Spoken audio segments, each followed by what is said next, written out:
Okay, in this quick little how-to, what we're going to do here is we're going to try to take the T here in the charge card assignment, and we're going to get this letter T here to look like it's actually behind, or that the word is going through the hoop.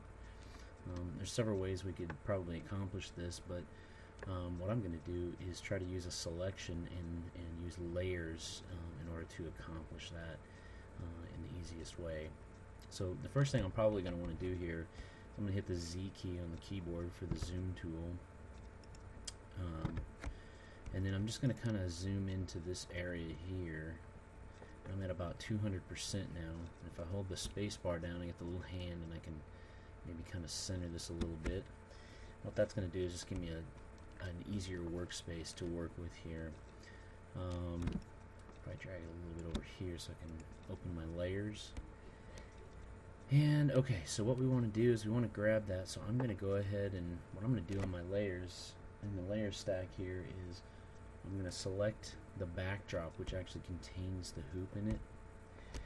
And really what I want to do is only remove the part of the T that is covering that hoop there.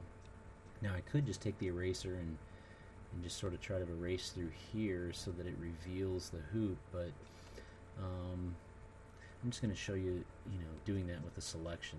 So what I'm going to do is I'm going to go ahead and grab my magic wand tool here, and then I'm going to go ahead and just grab on the hoop, or select on the hoop, and as you can see, my tolerance is set to 32. I have also the anti-alias and contiguous buttons selected. Okay, so I've gotten a pretty decent selection around most of the part of the hoop that I need. So now what I'm going to do is, and actually we could probably leave it just like that, because on the layer that has the Photoshop text, there's really nothing else on that layer back here that I would be deleting. But what we need to do is, right now, if I were to hit the delete key, it would actually delete that part of the hoop. And so what I'm going to do is I'm going to come back over here to my layers palette, and then I'm going to actually select the text layer while this selection is still there. So even though I've made a selection that's similar to the shape of the hoop, I'm actually on the text layer now, and that should allow me to, well, first thing we have to do is we have to turn this, you have to turn your text layer, forgot about that. Your text layer has to be actually rasterized so that it's not actually a vector graphic.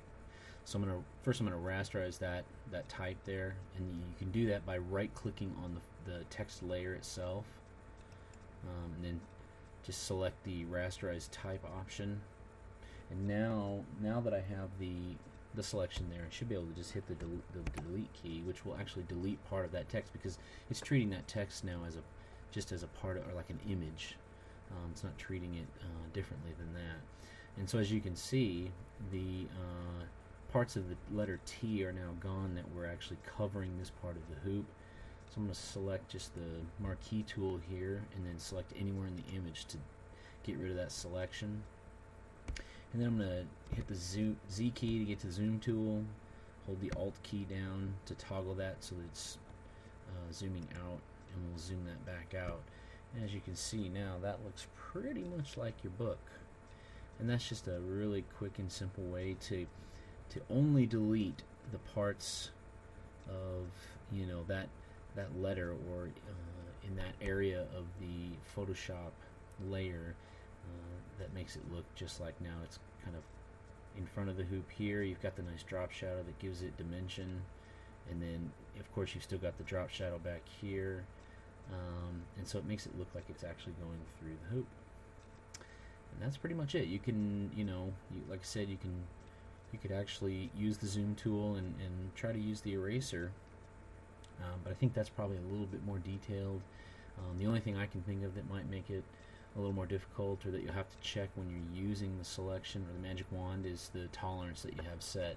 If you're not getting a good solid selection that follows the width of the hoop, then you might want to try changing your tolerance settings there. And again, I think I had mine at 32. And then otherwise it should be pretty simple. That's pretty much it. Enjoy.